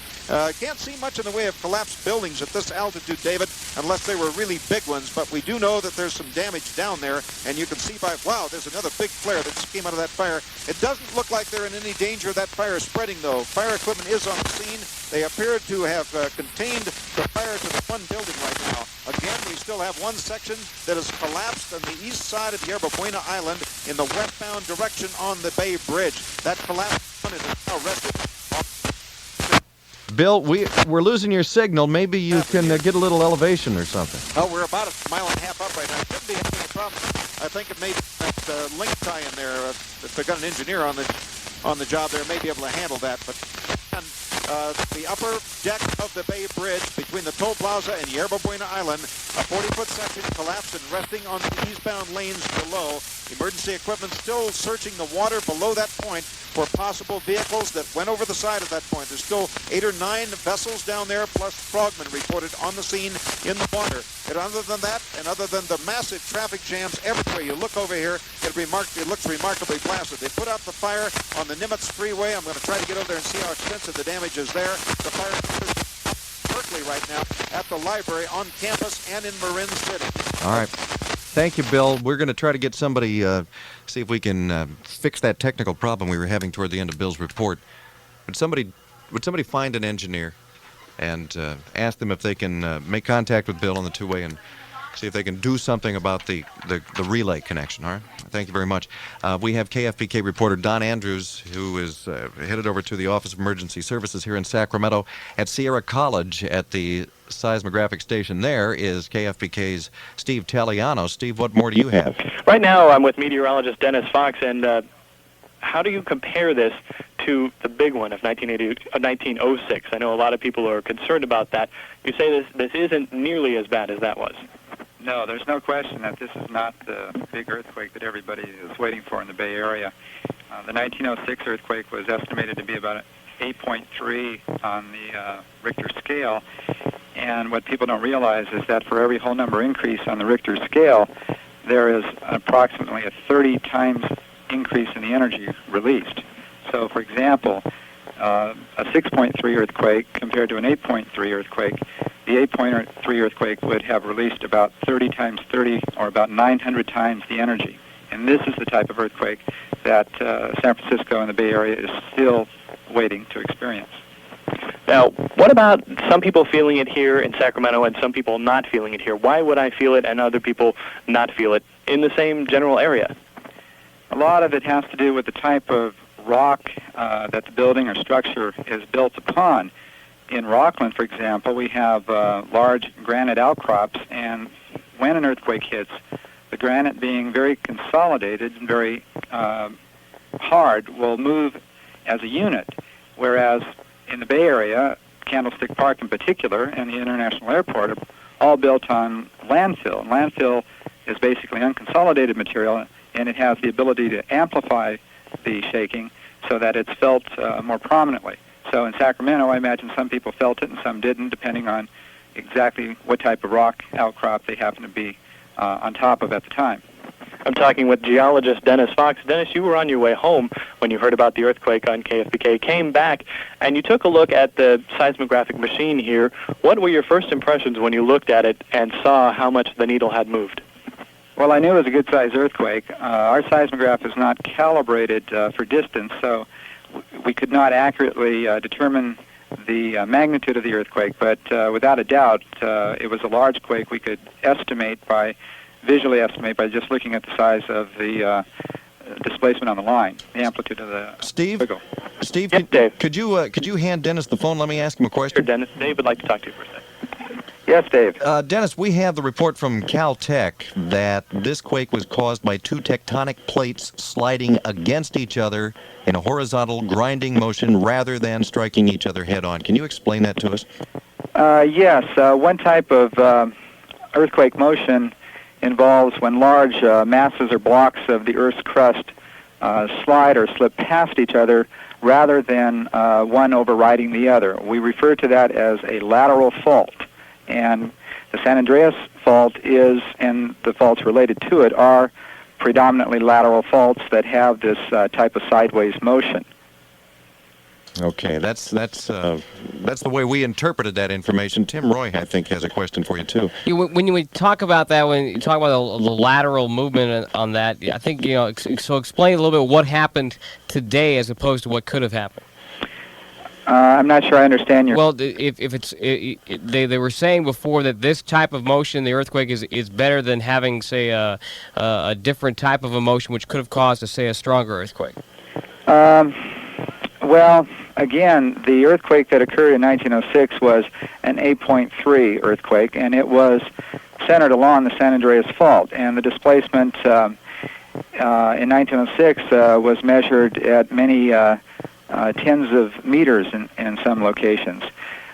This type of fault today, from what I understand, is similar in nature, just not as great amount of lateral displacement. All right. Thank you very much for your expertise, Dennis. We do appreciate that. And I want to make sure that I understand one more point before I let you go, and that is that this, and you said without a doubt, this is not the so-called major quake that has been expected for the Bay Area or for California. Oh, no doubt about it. Why do you say that? The San Andreas Fault has been moving for many tens of millions of years. And there have been many efforts to try to determine what is referred to as the reoccurrence interval for these large 8.0 quakes or greater. And the last one was in 1906. And without, making predictions, most geologists would say that the large quakes have not ceased. We just haven't experienced another one yet. We can go back into the record. Every time there is an earthquake, there are physical topographic things that are left behind that tell us that the earthquake has occurred. And so we have every reason to believe that the San Andreas Fault has been moving for many millions of years, and very likely will continue to move for several million more. Well, Dennis, forgive me then if I boil it down to this, and that is, you know what you're talking about, and this was not the, quote, big one. No question about it. All right, fine. Thank you very, very much for talking with us this afternoon. That's Dennis Fox out at Sierra College. He is a meteorologist, and he was at work, as Steve Telliano told us. He was leaving the seismographic station there at Sierra College, heard the news on KFBK, turned around and went back. KFBK's Commander Bill is in News Flight 1. He's over the Bay Area, and he's got an update for us, Bill. Well, Davey, we just got a chance to see what the Nimitz Freeway looked like. That, of course, is Interstate 880, just south and west of the approach to the bridge. We've got a huge break in that thing. I mean, it's massive. It must be 40 or 50 feet long and maybe 12 to 14 feet wide. It is right over West Grand, which is, if you come off the Nimitz Freeway and head south towards the Inner Harbor area in Alameda, is just a matter of a quarter of a mile or so off the freeway approaches. They're diverting traffic right now off the East Shore Freeway over onto the MacArthur Freeway and diverting traffic there. No traffic is being permitted, of course, on the Nimitz right now as a result of that huge break. In addition, there must be 5 or 6 trucks and other vehicles that are disabled on that section of the Nimitz Freeway. We don't know whether they got their teeth shaken out or what, but it's a bad scene right now. Again, the Nimitz Freeway totally unusable. Right over Grand, it looks like the concrete has dropped down on West Grand. It looks like we've got a big stack up of vehicles there, too, in the city of Oakland, unable to move currently in the westbound direction to go underneath the Nimitz Freeway as a result of that partial collapse. The big news on the Bay Bridge, they've got a number of units underneath the break in the bridge, which is between Yerba Buena Island and the toll plaza, about the midway point, and it is just a 40-foot section of road that just tilted down about 30 to 40 degrees, with the west end being the tilting end. And, of course, it fell right down on top of the eastbound lanes. We haven't been able to get yet any confirmation from people on the ground as to whether or not any cars were crushed in that collapse. We did, however, get word from another source that there was a vehicle in the tube, that is a train, a BART train in the tube, that was able to get out successfully, and that's really good news. They're holding up the other BART trains now on either side of the tube, on either the either the San Francisco or the Oakland side. Meanwhile, traffic is a major problem here. They're just completely dead-washed right now in the southbound direction on Interstate 80 approaching the bridge all the way back to University Avenue. Smoke still rising from what is reported as the library on the Berkeley campus. That seems to be the only major fire on the east side of the bay. The west side up in Marin City has been put out. The other one over there at the intersection of Divisadero and Beach still burning away wildly over there, even though they're pumping a lot of water on that now. Smoke up to about the 2,500-foot level. And what really looks unearthly here, David, is normally we just are inundated with air traffic every which direction. They're just dead calm right now at both Oakland and the San Francisco International Airport. Nothing moving there. We can't even talk to the control towers. We did get a chance to look down at the stick. The place is surrounded by cars. Nobody is leaving the stick area right now. They're just hanging in where they're at. Back to you, David. Imagine. All right. Thank you very much, Bill. We do have unconfirmed reports from a listener in Salinas that, of course, that electricity is out in the area. Also, that there are reports, and these are as yet unconfirmed, that there are perhaps deaths involved in the Hollister area. There are some buildings apparently down, some structures that have fallen in the Hollister area. We've already heard, of course, that there are some buildings that have collapsed in San Francisco, or at least near the city itself, and in the East Bay, as well as major fires burning. And again, that earthquake measuring now, the lab at UC Berkeley is estimating it at 7 on the Richter scale. And they say that the epicenter was 10 miles northeast of Santa Cruz, and I'm looking at a map right now that would put it in the area of Morgan Hill, Los Gatos, Scotts Valley, just a few miles, and I mean 5 or 10 miles south of the city of San Jose itself. So this is a big deal. And we've got Tim Roy here again as well. What have you got, A Tim? couple more things there. You're talking about the center recording it at 7 earthquake centers in Golden, Colorado, and in Alaska. Both measured the quake at 6.9 on the Richter scale and placed the epicenter roughly the same area you were talking about on the map. Also talked a little bit about the Federal Emergency Management Agency. Peg Malloy, who was a spokeswoman for the Federal Emergency Management Agency, says the quake was felt as far east as Nevada, and she says officials of the agency are returning to their offices in Washington tonight to determine what federal aid will be sent to that area. By the way, the Sacramento County Fire Dispatch Center says local units have gone on standby awaiting the request of San Francisco for assistance. Now, so far, that request for assistance has not been made. NAPG&E spokesman Brad Thomas says an unusual event level 4 has been declared at the Diablo Canyon nuclear power plant in San Luis Obispo. Thomas says this is the lowest alert level that the twin reactor plant has. Plant personnel are checking the facility right now. They believe there is no damage done to the nuclear plant there. Now, you have the map in front. I don't know how far that is from Santa Cruz. But I was just beginning to look, as you mentioned. San Luis Obispo is quite a ways south of Santa Cruz, and in terms of exact mileage, I don't know that I can estimate that just by glancing at it. I'm sure that they must have felt something there if they would. It's it's a good 3-hour to 4-hour drive on Pacific Coast Highway, so I would put that 100 miles, maybe not that far, but a good 100 miles anyway. So we would hope that alert at the power plant down there, the Diablo Canyon power plant, it's just a precautionary measure. Yeah, they're just going to go through and take a look at it. It's the lowest alert level, and that's a good thing. You want them to be careful. Once again, if you have friends or relatives, anybody you're trying to contact in the Bay Area or south of the Bay Area, particularly around Monterey, Santa Cruz, Carmel, Castroville, Salinas, Hollister, anywhere in that area, don't bother trying. The phone lines are absolutely swamped to the point of being down, and they are just flat out of order in some areas, apparently down in the Monterey Bay Area. It is 6:27 at KFBK. We will be joining ABC once again for a special live report in just about a minute and a half. If I can determine exactly where that report is coming in, which channel is that report coming in on? Okay, well, we'll just search for it until we find it. All right, that coming up in just about a minute and a half. And once again, we will report the information that we have at this point. Now, we have two estimates on the size of the quake, somewhere apparently between 6.5 and 7 on the Richter scale. One early estimate said 6.9. Now, Berkeley reporting a 7.0 quake located 10 miles northeast of Santa Cruz. Santa Cruz, thank you. I'm losing my train of thought here.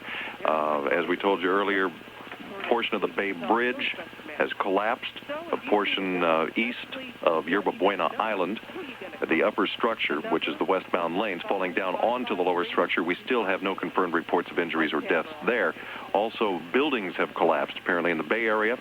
And stretch of the Nimitz Freeway, as Commander Bill told us, a large portion of the Nimitz, the upper 40 lane, to 50 feet, 40 to 50 feet long, just near the southbound entrance to Interstate, or rather Highway 580, has also collapsed. And, of course, out at Candlestick Park, the World Series has been called off for tonight. That apparently will be played again tomorrow. And in Oakland, some 50,000 to 60,000 people on hand getting ready for that game to start about 30 minutes after the earthquake sent them scampering onto the field and down from the upper section of Candlestick Park, which apparently also did suffer some damage. The early report being a section of the ballpark actually separated. We're going to switch now to ABC and see if we can get that live special report. It was an earthquake that struck the San Francisco area this evening, measuring 6.97 on the Richter scale. There has been considerable property damage and structural damage. A 50-foot section of the Bay Bridge has collapsed. No reports of any injuries or deaths. The quake shook Candlestick Park violently about 30 minutes before the World Series was to begin. Greg Freeman of Modesto was in the stands when the quake hit. First, we thought it was the fans starting to stomp their feet, and then it got progressively worse. And then we all basically looked at each other and realized that this was something very serious. The stands were just rocking and rolling. The stadium was moving dramatically, and we were all very scared. There are fires in San Francisco. Reports of fires also in Oakland and Berkeley caused by the quake. Game 3 of the World Series has been canceled. It may be played tomorrow in Candlestick Park if the park is structurally sound. San Francisco International Airport has been closed because of the quake. I'm Bob Walker, ABC News. KFBK News time now, 6:30. Let's go back to Commander Bill. He's in KFBK News Flight 1, and I believe the report that I heard Bill passing along was that there are fires now spreading in the Bay Area. Bill? Well, that one at Beach and Divisadero is the problem. It looks like it may have a lot of natural gas feeding it from the color of the flames and the nature of them, David. But right now, the flames have spread to the next building to the north side and to the first building to the west side of that original northwest corner lot at that location. It's also spreading, it looks like, a little bit to the south side. Lots of emergency equipment, police and fire equipment have blocked off about an 8-square block area there for some reason. They're just not permitting traffic to move in that vicinity. They've got a lot of action down there, but it appears they may have a little water shortage. Don't see much in the way of water going on that fire at the current time. We hope it's not a repeat of the 1906er where they broke water mains and were unable to get water pressure. That, of course, caused the spread of the fire. Currently, the fire is about twice the size that was when we first came over here. They're still feeding traffic onto the Golden Gate Bridge. Traffic going into the Marin County area is doing fairly well, and extremely light traffic at the current time. A lot of traffic is still locked in downtown. We don't know the reasons yet, but it's really having a tough time. Lombard Street at a crawl right now as people are trying to get past the Palace of Fine Arts, and of course that Palace of Fine Arts only a matter of 3 blocks away from the current developing fire area. This is Commander Bill, KFBK News Flight 1. All right, thank you, Bill, and your report was coming in loud and clear that time. We have 2 reporters on the line with us. I will ask Don Andrews to hold on at the Office of Emergency Services so that we can talk with Greg Fishman. He is on his way to the Bay Area, now in Vallejo. And Greg, we want to hear what you've got to say so that you can get back on the road and get a little bit closer to the mess if you can. Okay, Dave, just real quickly, reports coming out of San Francisco now indicate major structural damage to several freeways in the area. I can't go through all of them, but there appears to be the worst of it is just south of the Bay Bridge in Oakland, the 880 freeway. I'm hearing reports of major damage to some overhead freeways there with rescue operations underway right now, so there are some injuries involved there. As Commander Bill's been telling you, there are frogmen and other things going on underneath that collapsed section of the Bay Bridge. Also hearing now that portions of the roof collapsed at the San Francisco International Airport. It is, of course, closed to incoming and outbound traffic right now. Injuries, reports of at least minor injuries there. We've also heard of major structural damage to some of the buildings in the downtown financial center where the facades of buildings have apparently crumbled off and are now lying in the street. You have to assume that at that time of the day, just after 5 o'clock, with a lot of people on the street, there will also be injuries related to at least to flying glass and debris from this earthquake. As you said, I'm in Vallejo, hope to be in San Francisco within an hour or so, depending on how bad the traffic is getting across the Golden Gate Bridge. Reporting live in Vallejo, I'm Greg Fishman, KFBK News Radio 1530. All right, Greg, thank you very much. Good luck on your approach to San Francisco, and you know what is going to be following in the next several hours will be the individual reports, not only of injuries and perhaps deaths. We do have unconfirmed reports now of deaths in the Santa Cruz or Hollister areas, but also we're going to be hearing the stories of the human side of this thing and some of the strange places and the strange ways that people have been affected by this report, which hit at about 5:02. No surprise, all gas and all electricity turned off in San Francisco for right now until they get a handle on what's going on. So. Let's go to the California State Office of Emergency Services here in Sacramento, where KFBK reporter Don Andrews is standing by. Don? This is where all the emergency services are being coordinated. A couple of 100 personnel associated with state government agencies have joined here on South Sacramento County to coordinate their efforts with the Office of Emergency Services. I can confirm some of what Greg Fishman said about the problems in Alameda County, overpasses that have crumbled, and, of course, the Bay Bridge. But I'd like to start off with a good note. The word is right now that this was probably, repeat, probably an aftershock from an August 8th 5.4 that we didn't hear a whole lot about because it didn't cause too many problems. So the idea of it being a foreshock and there being more problems to come, probably not true. This was likely the big one of the bunch following a 5.4 on August 8th. Reports from each county, Marin reporting just minor damage, Alameda, as I mentioned, big problems, overpasses crumbling, the Bay Bridge, of of course, a problem there as well. The worst county hit, the San Benito County, major damages, people trapped in buildings. That confirmed reports from OES. Centered near Hollister is all we know about the epicenter of this earthquake. Santa Clara County has buildings down. No major problems in Monterey County at this time. And San Mateo County does report some damage, but nothing dramatic. The governor's office has been told, but has not yet taking part in this activity. I think just before I came on, you did mention that the Berkeley people are saying it was 7.0 on the Richter scale. You know, the governor himself is in West Germany, I believe, or at least he was as of yesterday. That's correct, and Lieutenant Governor Leo McCarthy would be acting in his place if there is a need for any activities directly from the governor's office. Of course, OES is a division of the governor's office, so his office was automatically notified at 5:02 when the reports started coming in from the Hollister area of course, buildings crumbling, and as I mentioned, people are now trapped, and the emergency crews are on the scene there now trying to help them out. Okay, Don, once again, as I have to tell everybody who's reporting from all the various locations, and you're doing a great job, I might add, but forgive me if I am asking you questions that you've already answered, but as you can imagine, and as you know before you left here, is absolute pandemonium in this place. But yes, does the Office of Emergency Services have any word on telephone traffic into and out of the Bay Area, and perhaps more importantly, down around Monterey, Santa Cruz, Salinas, and Hollister? At this point, the Office of Emergency Services communicates without using telephones. They try and use their radio systems to communicate because, as reports have already come in, power is out everywhere, and phone lines, it's very, very spotty at best. You're going to be super lucky if you can get through on a phone line to any of the affected areas, particularly Alameda County and San Benito County. All right, thank you very much. Don Andrews at the State Office of Emergency Services. The KFBK News Time is 6:36, and now we're going to switch to Steve Telliano, who is checking in once again, I believe, from Sierra College out in Rockland and the seismographic station there. That's right, Dave, and literally a crowd of students around the seismograph looking just to see how bad this earthquake was.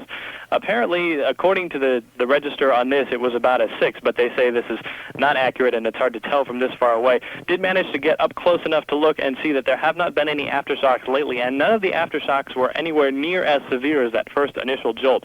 But again, a crowd of students here. Also, here in the college's media center, they can pick up some satellite feeds, so I've been able to look at some of the pictures heading back to New York, and just to be able to confirm that there is some structural damage to the cantilever section of the Bay Bridge, and there are several fires burning out of control in the Bay Area, and the pictures coming back, being head back to New York, just show a lot of damage, though nothing as serious as what we would expect from an earthquake of magnitude of about 6 or 7.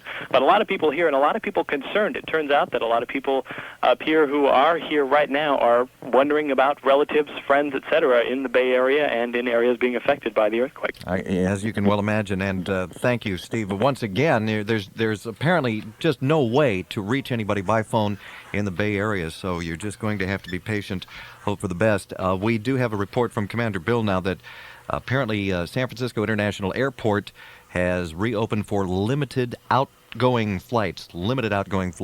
Apparently also a couple of people were injured in the control tower at San Francisco International Airport. And Bill also tells us that there is virtually no power in the entire city of San Francisco and surrounding communities. So we will be talking with Bill again in just a moment. A few minutes ago, we mentioned the Diablo Canyon nuclear power plant down at San Luis Obispo. They have gone to a stage 4 alert, which is a low-level alert, and it is precautionary measure only as they check for any possible damage caused by the quake to Diablo Canyon, which, again, our estimate, some 100 miles to the south of the epicenter, and they are trying to assure everybody that there does not appear to be any damage to that nuclear power plant. You probably are wondering, what about Rancho Seco? While it's not online, it still is active in terms of having radioactive material there at the plant, and KFBK's Rick Reed has been looking into that. Well, Dave, the quake was felt at the Rancho Seco nuclear power plant. They are now defueling that reactor, so they are in a state right now where they're defueling the reactor, but there has been no damage of any kind at Rancho Seco, and that's according to spokesman Kerry Shearer. Shift supervisor at Rancho Seco indicated he did feel the earthquake in the control room, and it did trigger one seismic recording device, but it was far below any level which would have required any action. No emergency. The plant is as normal for the shutdown condition. Now, once again, there has been no damage, no problem at Rancho Seco. The Rancho Seco nuclear power plant has not been affected by that earthquake that rocked a large portion of central California. We're going to go back to Commander Bill now in KFBK News Flight 1. It is 6:39, 21 minutes before 7 o'clock. Bill, as he has been for some time now, out over San Francisco and the Bay with an update for us, Bill. Davey, what's really shocking about this, virtually no lights in the San Francisco area. In fact, all the way down past San Bruno and Burlingame, you just see no electrical power at all, except for a rare occasional emergency lighting system. A couple of the hospitals have lights around them. We've got some lights and some emergency equipment on the scene around that fire that still is burning vigorously and growing down there at Divisadero and Beach. So be alert if you're down in that vicinity right now. Surprisingly, is still having traffic moving across the San Francisco Golden Gate Bridge, both directions right now, but most of the action is going outbound. Just looked at 101 southbound coming out of the downtown arena. All the traffic coming off the Bay Bridge and earlier on is all trapped in there right now because traffic's only moving at a snail's pace down past Candlestick Park, where it looks like we still have about half the parking lot there filled with vehicles trying to get on 101. Southbound creeping along there.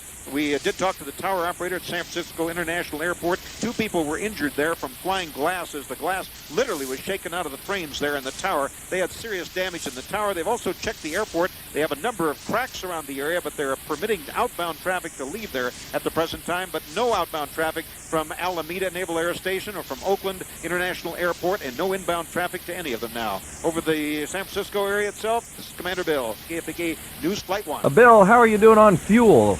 We got enough for another 5 hours.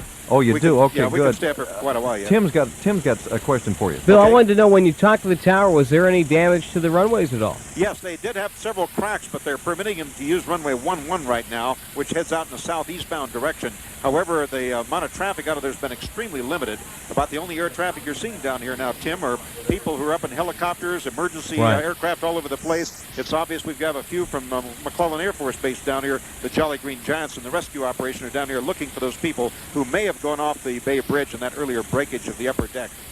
Well, thank you, Bill. Keep up the good work. Yeah, we'll talk with him again, of course, in just a few minutes. Here is the latest recap that we have, if you have just joined us. Again, that major earthquake rocking San Francisco and a portion of the north and central coast of California, felt as far away as Reno and Los Angeles. That quake collapsing a 30-foot section of the San Francisco Bay Bridge upper deck, located east of Yerba Buena Island. That upper deck fell onto the lower deck. Police will also say that some buildings in the Bay Area have collapsed, buildings swaying in San Francisco and shaking some 95 miles to the northeast.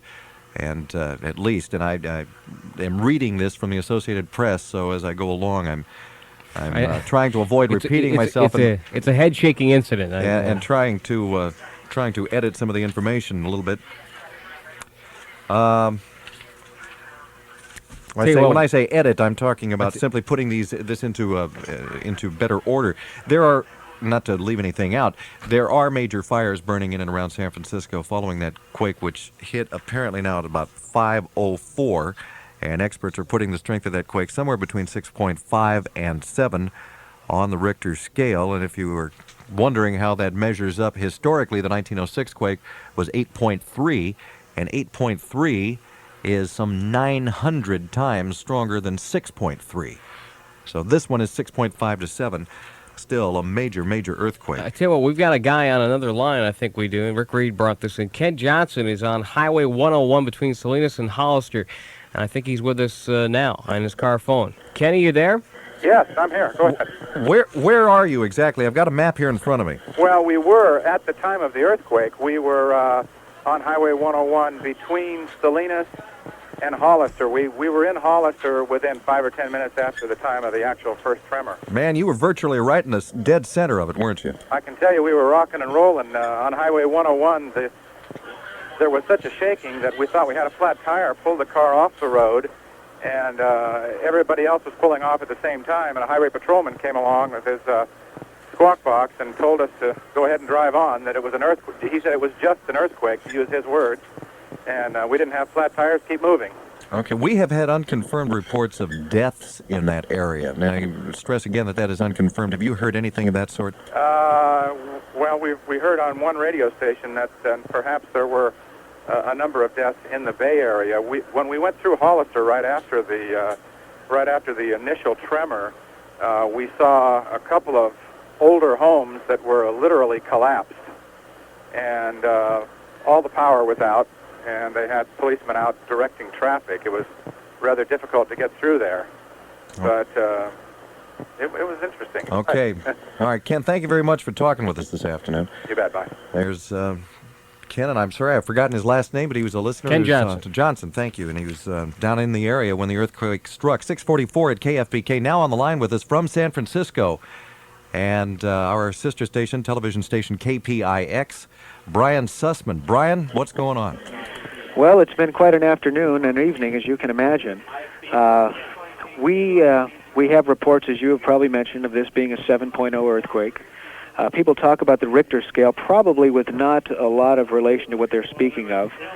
Being an earth scientist, I could very easily describe it as we had some 5.0 earthquakes recently in the area that made headlines, and that's about it. Nobody was hurt, no buildings damaged. But a 6.0 earthquake would be 10 times as strong as a 5, and a 7, 10 times as strong as the 6. So essentially the earthquakes that you've read about in the Bay Area of late, this one was 100 times as strong as those we've experienced over the past couple of months. Damage is very widespread. You've probably been telling all of your listeners about that. Aftershocks are being experienced, and they should be experienced probably for the next 48 to 72 hours, according to some of the best experts that I've talked to in the region. There is a chance, as you look at earthquake activity around the world, there's a 10 to maybe 20% chance that an aftershock could be as strong or even stronger than the initial jolt. But that 10 or 20% chance decreases rapidly following the event itself. So once we get to, say, 48 hours, we should be out of the woods as far as a major jolt would occur. San Francisco area, as you know, we're on that fault line, the San Andreas Fault. It separates two big plates, which are kind of like just like the plates you would eat off of. There's the Pacific Plate, and there's the North American Plate. And where those two plates meet, we have a lot of activity in the form of earthquakes. And as a result of those two plates shifting against each other, kind of grinding, as it were, we experienced some big problems this afternoon. All right, Brian, thank you very much for that information. We understand you're in the dark this evening. Yeah, it is dark here. We have emergency power going. The damage reports only get worse, and that's typical with an earthquake of this magnitude. It takes a while for word to travel on what's happening. We actually have reports that in the city of Santa Clara, just to the south, that police have been given the authority to commandeer personal vehicles for transporting emergency victims. So they can actually stop people, say, we need your car, get in and drive it. That's how dangerous this situation has become in certain areas. Okay, we still have not had any confirmed reports of deaths or injuries, although we know what happened to the bridge and some of the buildings collapsing and other roadways all over the Bay Area. Can you give us any new information on all that? That's been very slow to come, and obviously the reason being phone lines are virtually jammed up. Emergency crews themselves are having a tough time making it to and from hospitals to pick up those who are injured. I wouldn't be surprised if the fatals on this one just start to skyrocket. The damage has been incredible, and as we take a look at some of the pictures that are coming in, with each new set of pictures, with each new tape that's sent back to the station, news people who have been in the news business for years shake their head and almost begin to cry. It's of that kind of a magnitude. All right. All right, Brian, thank you. We'll let you get back to work there, and we appreciate you talking with us. That's Brian Sussman at KPIX Television. That's Channel 5, a Group W station in San Francisco. And you heard him tell you that it is just an unbelievable calamity in San Francisco this evening. We are going to go back to Commander Bill in just a moment. First of all, Tim Roy does have a piece of new information for us. Oh, I'm sorry, Tim. Okay, that's all right. I just wanted to update people on Candlestick Park for what's happening there. They're going to check it. There are cracks in the stadium.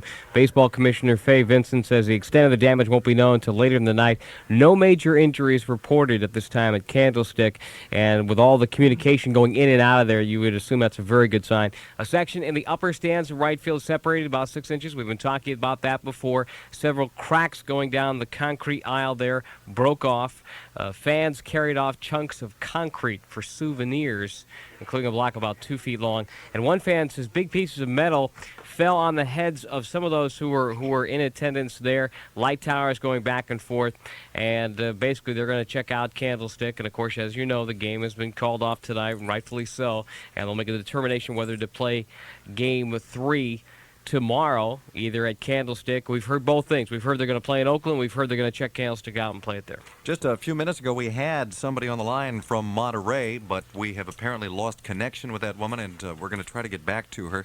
KFBK's Beth Duncan is now in the studio with us, and what have you got, Beth? Well, this is a whole other angle, but President Bush now says the federal government is prepared to send help to the earthquake area here in California, and he's sending right now Transportation Secretary Samuel Skinner. So Skinner on his way to the Bay Area now. The president was informed of the earthquake. He was addressing a Republican governor's dinner at the time. He paused outside his limousine before entering the White House and told reporters at a distance that the federal government, of course, will do everything it can to help. So right now, the Transportation Secretary Samuel Skinner on his way to San Francisco, and I'm sure that the assessment of what has happened down there is going to really start tomorrow when the sun comes up, when they can talk to people, reach them, look at the damage, and some people may be in for some real heartache when they have to take a look at their homes and whatnot tomorrow morning. That type of information just beginning to trickle in, and as Beth points out, it's going to be a long time coming. We are going to go back to Commander Bill. He is overhead downtown San Francisco and the Bay in KFBK News Flight 1. Bill? Davey, looking at the San Francisco area, sharp contrast from the Alameda and Oakland area where they have electrical power in the buildings over there. We have virtually no power on the west side of the bay right now along San Francisco down as far as San Mateo at least. The only lights that you're seeing now are the emergency equipment lights that are on at the airport, which has permitted outbound traffic in just the last few minutes. No inbound traffic being permitted, no inbound traffic being permitted in or outbound at Alameda or at the Oakland Naval Air Station and at the Oakland International. You'll find traffic can get in and out of Hayward Airport and San Jose, and that's where incoming traffic is going right now. A virtual, really an unearthly scene out here. We're getting a little bit of twilight on the downtown portion. The Goodyear blimp is flying around the area right now with their airborne cameras on. ABC TV may have some absolutely fantastic pictures of this ghost land we call San Francisco right now. Everywhere you turn, David, emergency lights flashing all over the place. The fire that's down at Divisadero Beach has grown again. It's jumped to maybe double its earlier proportions as it's occupying about 2 or 3 more buildings than it did just 20 minutes ago, and it looks like they're having problems getting water on the fire. Lots of activity down there and lots of emergency equipment, but apparently not much in the way of water. Everywhere you look, the only lights you're seeing are the rows of lights on the roadways. They're moving in a snail's pace, particularly down around Candlestick Park right now. At least half the crowd is still at the stick, but once they get on board 101 north or southbound, the traffic is not moving any faster than a man's walk right now, and that goes all the way down as far as San Francisco International Airport. They are permitting traffic to use the Golden Gate Bridge. No traffic being permitted on the Bay Bridge except between Yerba Buena Island and San Francisco. Everything to the east of that completely shut off. They still have that major disruption on state route or Interstate 880, the Nimitz Freeway, right over West Grand Avenue in Oakland. About a 40 to 50 foot section, at least 12 feet wide, just fell out of it, fell down on the cars below. We don't know how much the extended damage is there or whether or not there were any injuries, but it is an incredible sight to see. The only beacon in San Francisco, flames leaping 50 to 75 feet up in the air down there at Beach and Divisadero. Over San Francisco, Commander Bill, KFBK News Flight 1. All right, Bill, thank you very much. Also, we have Greg Fishman on his way to San Francisco. He should be in the area within just moments. Steve Lyle is on his way to San Jose, and we haven't said anything at all about San Jose yet this evening because we haven't had any information up until now. But San Jose, if you look at your map, is probably within 10 or 15 miles of the epicenter of this quake, and now we do have a little bit of information from there, and it's not good news. Well, we have our officials struggling to confirm this, and apparently the word is a shopping mall has collapsed in San Jose, and searchers at this time are digging through the rubble for possible victims. Now, we cannot confirm this, but this is from the Associated Press, and this is, of course, the thing that makes all of this so crazy is that because phone lines are down, reporters are getting, third, second, third, fourth hand stuff from people. Right. They get a hold of somebody somewhere somewhere that they get some information, and so it is passed on. But this is what we have. There are reports of extensive damage, obviously, throughout Northern California. One report unconfirmed, a shopping mall collapsing in San Jose. Victims under the rubble being searched for at this moment. San Francisco Airport was evacuated. Bill has been talking about that. Some people there were hit with falling plaster. An unconfirmed report says a terminal there collapsed. And also we're hearing about the control tower, as Bill told us, nearly collapsing in this the mayhem. A major fire blazing in San Francisco, another burning in the area near the library of the University of California at Berkeley, which you have heard about. Hundreds of people fleeing the Bay Area Rapid Transit subway as all of this began to unfold. The system, of course, shut down. In addition, as mentioned previously, the 30-foot span of the upper level of the bridge connecting Oakland and San Francisco, the Bay Bridge collapsing onto the bottom level, crushing and trapping 2 cars, but still no word of the people inside those cars, what has happened to them, if they were inside the cars, if they got out. Of course, the boats, I understand, were searching the waters right below, Dave, looking for possible survivors or victims or, I don't know, even whatever yes. debris of the bridge. As Bill pointed out in his early reports, shortly after this occurred, the lower section of that part of the Bay Bridge did not break. So the upper level, the upper lanes, the westbound lanes headed in toward San Francisco, this is just on the east side of Yerba Buena, broke and fell to the lower section of the bridge, but the lower section did not break. Therefore, anybody who was driving on that upper section in that particular part of the span might have fallen onto the lower section of the bridge. It's conceivable they could have gone off the side and into the water, but it would not have been through the bottom portion of the bridge itself. And then you get the wild stuff like this. I guess fans at Candlestick Park, the section of the upper stands at Candlestick Park separated by about 6 inches apparently during this quake, and now the fans are taking away sections of the park as souvenirs. We did have that. If you have, if you're listening and you have friends or relatives who were going to the game tonight at Candlestick Park, you should be assured by the initial report that there are no reports of injuries to anybody who was at Candlestick Park for the World Series, and that in itself would be a miracle if you consider that there were more than 60,000 people out there, and apparently none of them were hurt, so that's very good news. But it's going to take them hours to get home. We haven't heard anything. You know, the thing it seems like people worry about too are the skyscrapers. I mean, you know, those huge, tall buildings, hundreds of stories, and yet we haven't. There's no word about any of them having any major problems. Yeah, we. On the line with us, and he's been here for some time, I hope he still is Steve Telliano, who once again is calling in from Sierra College, the seismographic station out there, and believe he has with him a guest who is a geologist. Is that right, Steve? That's correct. I'm with Dennis Fox, who is a geologist. He says even though we're hearing lots of reports of damage and lots of damage, that it's important to remember this is not the big earthquake that we've been waiting for and been preparing for. Dennis Fox does say, however, this is a fairly active area geologically. In fact, it's part of the San Andreas fault system. It's a very active area, and it's probably, again, if the networks are correct in their locations of the epicenter, undoubtedly related to the San Andreas fault system. Whether it is exactly the San Andreas fault itself remains to be seen, but there are numerous parallel faults that parallel the San Andreas and are capable of producing strong earthquakes in their own right. And as far as damage goes, what would we just expect to be an earthquake that would cause severe damage in the Bay Area? It appears the Bay Area got out well this time, but how bad would we be looking at before serious damage?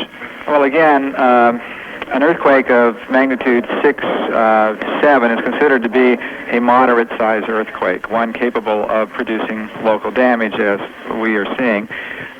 7 to maybe 7.5 is a pretty severe earthquake, and anything greater than 7.5 to 8.0 is considered to be a very strong earthquake indeed, of major consequences.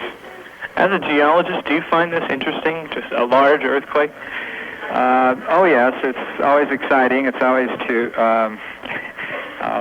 interesting to see geology in action. It increases awareness at the time that it happens. Hopefully we'll take advantage of that awareness and do some earthquake preparedness that seems to be neglected in between major earthquakes.